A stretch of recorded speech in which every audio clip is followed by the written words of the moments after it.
สวัสดีครับเพื่อนมาพบกับทอมสวันนี้มี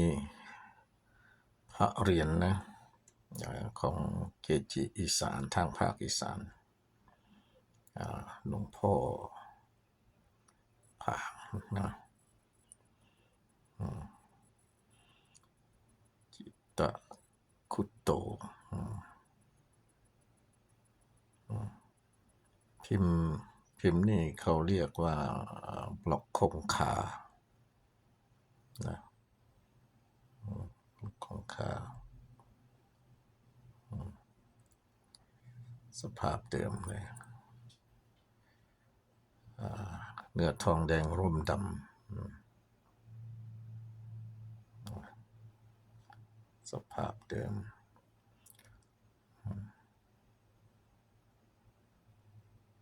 วัดอุดมคงคาคิริเขตทำเป็นเกจิดังมากนะทางภาคอีสานเรียนท่านนี่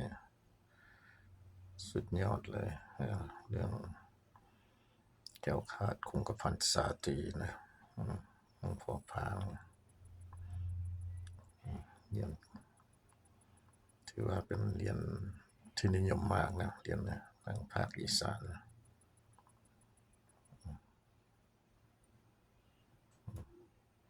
มาดูด้านหลังกัน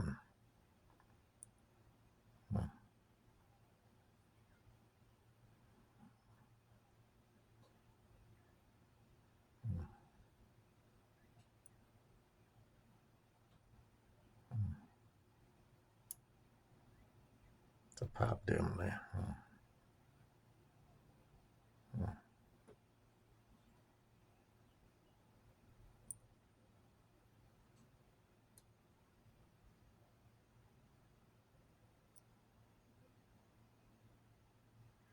ดูรอยตัดกัน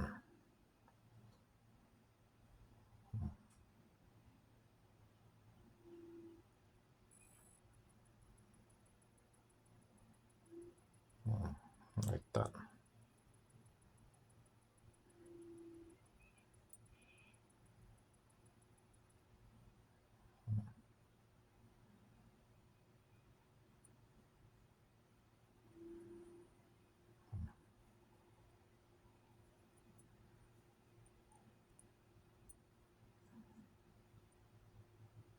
สภาพเดิมเลยนะตรงนี้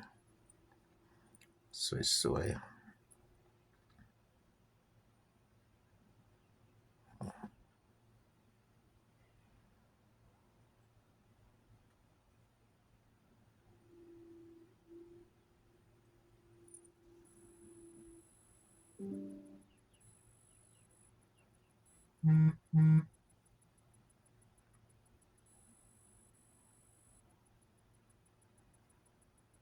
แค่นี้แล้วเพื่อนๆนะโอกาสหน้าพบกันหน่อยคลิปหน้าเจอกัน